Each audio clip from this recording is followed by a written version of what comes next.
ગુજરાત સ્વાગત છે આપ સૌનું આપણી ચેનલ ગુજરાત રોજબરોજ માહિતી યુટ્યુબ સમાચાર ઉપર અને દેશ દુનિયાના અને ગુજરાતના તમામ મોટા સમાચાર જોવા માટે મિત્રો ચેનલને સબસ્ક્રાઇબ અને વિડીયોને લાઈક કરવાનું ના ભૂલશો। ત્યારે ખેડૂત જગતના 10 મોટા સમાચારોની સૌથી પહેલા મિત્રો વાત કરવામાં આવે તો ખેડૂત આંદોલન અને દેવ માફ થશે કે નહીં તેને લઈને ખૂબ જ મોટા સમાચાર આવી રહ્યા છે। જે આ મિત્રો સરકાર સાથેની બેઠક અંગે પંજાબ કિસાન મજદૂર સંઘર્ષ સમિતિના મહાસચિવ સરવણસિંહ પટેલે માહિતી આપી હતી કે તેણે કહ્યું કે લોન માફી અને અન્ય મુદ્દાઓ પર ચર્ચા થઈ નથી અને જેથી ખેડૂતોએ કેન્દ્ર સરકારના પ્રસ્તાવને નકારી કાઢ્યો છે। જો કે હવે ખેડૂતો તમામ માંગ પૂરી કરવા માટે આંદોલન યથાવત રાખશે મિત્રો। પરંતુ આ યુવા ખેડૂતનું મોત થતા 29 તારીખ સુધી સ્થગિત રહેશે આ આંદોલન અને ત્યારબાદ ફરી આંદોલન ઉગ્ર વેગે ચાલુ કરવામાં આવશે તેવું હાલમાં જણાવવામાં આવ્યું છે। ત્યારબાદ મિત્રો બીજા મોટા સમાચારની વાત કરવામાં આવે તો હવે પ્રધાનમંત્રી કિસાન સન્માન નિધિને લઈને મોટા અપડેટ આવ્યા છે। એટલે કે મિત્રો છેલ્લા ઘણા દિવસોથી સમાચાર આવી રહ્યા હતા કે કેન્દ્ર સરકાર પીએમ કિસાન સન્માન નિધિ યોજના અંતર્ગત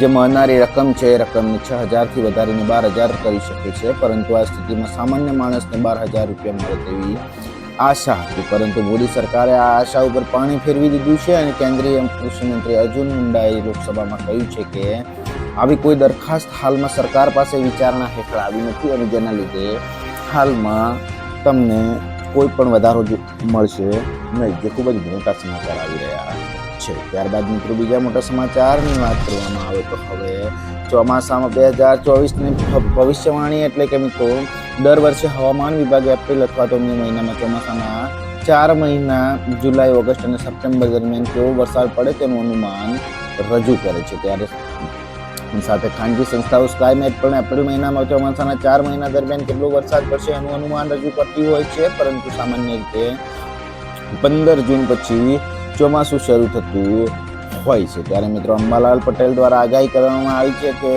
વર્ષ 2024 સાયક્લોનિક વર્ષ રહેશે અને આવનાર 26 એપ્રિલથી 2024થી સાયક્લોન જોવા મળશે। મિત્રો વાત કરવામાં આવે 1 મે 2024 પછી દરિયામાં હલચલ જોવા મળશે અને જૂન મહિનાથી શરૂઆતમાં જ અરબ સાગરમાં ચક્રવાત જોવા મળશે તેમજ બંગાળની ખાડીમાં પણ ચક્રવાત સર્જાવાની શક્યતા વ્યક્ત કરી છે, જે ખૂબ જ મોટા સમાચાર આવી રહ્યા છે। ત્યારબાદ મિત્રો બીજા મોટા સમાચારની વાત કરવામાં આવે તો ખેડૂત આંદોલનમાં માર્યા ગયા ખેડૂતોની શહીદીનો દરજ્જો આપે, કેમ કે ખેડૂત નેતા સરવણસિંહ પટેલે શંભુ બોર્ડર પર માર્યા ગયેલા ખેડૂતને શહીદનો દરજ્જો આપવા માંગ કરી છે। તેણે કહ્યું છે કે શુભકરણ સિંહના મૃત્યુ બાદ પંજાબ સરકાર સાથે વાતચીત ચાલી રહી છે અને અમારી માંગ છે કે હુમલાખોરો સામે હત્યાનો કેસ નોંધવાવો જોઈએ અને પંજાબ સરકારે શુભકરણને શહીદોનો દરજ્જો આપવો જોઈએ અને તેના પરિવારને વળતર મળવું જોઈએ। જો કે પંજાબ સરકાર શહીદ ખેડૂતોનું અપમાન કરી રહી છે, જે નિંદનીય વાત છે તેવું તેમણે જણાવ્યું હતું, જે ખૂબ જ મોટા સમાચાર આવી રહ્યા છે। ત્યારબાદ મિત્રો બીજા મોટા સમાચારની વાત કરવામાં આવે તો હવે કોરોના બાદ વધુ એક નવી બીમારી જે ડરાવી રહી છે, એટલે કે મિત્રો કોરોના બાદ અમેરિકાએ વધુ એક વાયરસનો કહેર મચાવી રહ્યો છે। મિત્રો આ કિસ્સામાં CDC દ્વારા બહાર પાડવામાં આવેલા અનુસાર પેટના વાયરસ જેને સામાન્ય રીતે નોરો વાયરસ કહે છે અને હાલમાં યુનાઇટેડ સ્ટેટ્સના સમગ્ર ઉત્તર પૂર્વીય પ્રદેશમાં ફેલાયો છે, જેમાં સામાન્ય રીતે ઉલટી, ઝાડા અને ખોરાકથી જન્મેલી બીમારીના પ્રાથમિક લક્ષણો છે અને આ રોગ તમામ વય જૂથોની વ્યક્તિઓને અસર કરી શકે છે અને તે ખૂબ જ સરળતાથી અને ઝડપથી હાલમાં ફેલાઈ રહ્યો છે, જેના લીધે સતર્કતાના પગલાં લેવા માટે અમેરિકાને જાણ કરવામાં આવી છે, જે ખૂબ જ મોટા સમાચાર આવી રહ્યા છે। ત્યારબાદ મિત્રો બીજા મોટા સમાચારની વાત કરવામાં આવે તો હવે દીકરીઓને 1 લાખ રૂપિયા સહાય મળશે, એટલે કે મિત્રો ગુજરાત સરકાર દ્વારા શરૂ કરવામાં આવેલી વાલી દીકરી યોજના હેઠળ દીકરીઓના શિક્ષણ માટે તેમજ દીકરીને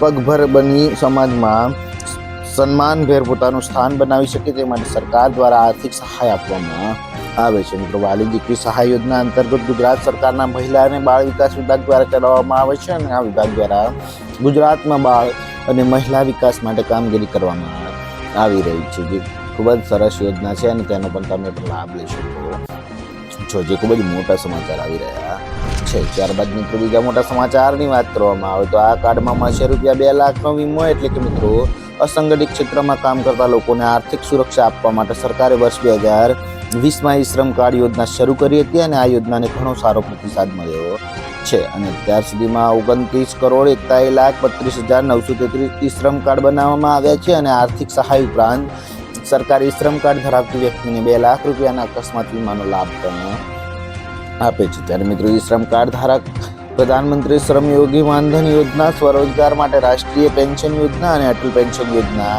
પ્રધાનમંત્રી જીવન જ્યોતિ યોજના, પ્રધાનમંત્રી સુરક્ષા વીમા યોજના અને રાષ્ટ્રીય સામાજિક યોજના તરીકે લાભ મેળવી શકે છે. મિત્રો વાત કરવામાં આવે યોજના આયુષ્માન ભારત, પ્રધાનમંત્રી કૌશલ વિકાસ યોજના અને પ્રધાનમંત્રી રોજગાર સર્જન યોજના પણ ઉપલબ્ધ છે, જે ખૂબ જ જેમાંથી તમે 2 લાખ રૂપિયા સુધીનો વીમો લઈ શકો છો, જે ખૂબ જ સરસ યોજનાઓ છે. અને તમે તેનો હાલમાં લાભ લઈને 2 લાખ સુધીનો વીમો મેળવી શકો છો, જે ખૂબ જ મોટા સમાચાર આવી રહ્યા છે. ત્યારબાદ મિત્રો બીજા મોટા સમાચારની વાત કરવામાં આવે તો હવે ખેડૂતોને દર મહિને 5,000 રૂપિયા મળશે. એટલે કે મિત્રો જો તમે પણ નિવૃત્તિ પછી એટલે કે 60 વર્ષ પછી દર મહિને માત્ર 210 રૂપિયા જમા કરીને મહત્તમ 5,000 રૂપિયા પ્રતિ માસ પેન્શન મેળવી શકો છો. અને આ સરકારી યોજનાનું નામ છે અટલ પેન્શન યોજના, જેમાં દર મહિને ખાતરીપૂર્વક પેન્શન આપવામાં આવે છે. અને વર્તમાન નિયમો અનુસાર જો તમે મહિને 5,000 રૂપિયા પેન્શન મેળવવા માંગતા હોય તો તમારે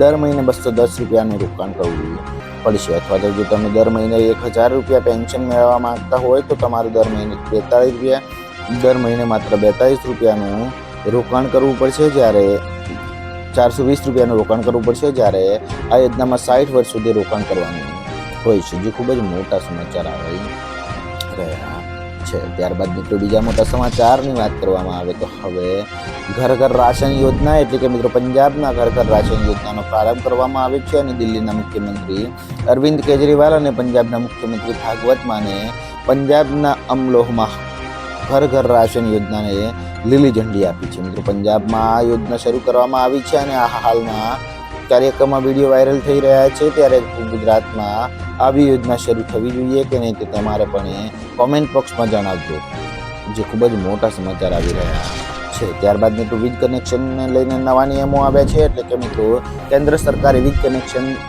ધરાવતા ગ્રાહકોને નિયમોમાં સુધારો કર્યો છે. મિત્રો તેમાં સ્પષ્ટતા કરવામાં આવી છે કે મેટ્રો શહેરમાં 3 દિવસની અંદર, નગરપાલિકાઓમાં 7 દિવસની અંદર અને ગામડાઓમાં 15 દિવસની અંદર, પર્વતીય વિસ્તારોમાં 30 દિવસની અંદર નવા કનેક્શન આપવાના રહેશે. અને રેસિડેન્શિયલ કોમ્પ્લેક્સ અને રેસિડેન્ટ એસોસિએશનને દરેક ઘર માટે સિંગલ પોઈન્ટ આપવાનો રહેશે. મિત્રો કનેક્શન લેનારની ઈચ્છાને અનુસાર સૂચન પણ કરાયું છે, જે ખૂબ જ મોટા સમાચાર આવી રહ્યા છે. ત્યારબાદ મિત્રો બીજા મોટા સમાચારની વાત કરવામાં આવે તો હવે લોકસભાની ચૂંટણી ક્યારે યોજાશે. એટલે મિત્રો તમામ દેશવાસીઓના મનમાં એક જ સવાલ છે કે ચૂંટણી ક્યારે યોજાશે. મિત્રો જ્યારે ગલી મહોલ્લામાં શરૂ કરાયેલી ચર્ચામાં રાજકીય પંડિતો સુધી પહોંચી છે. અને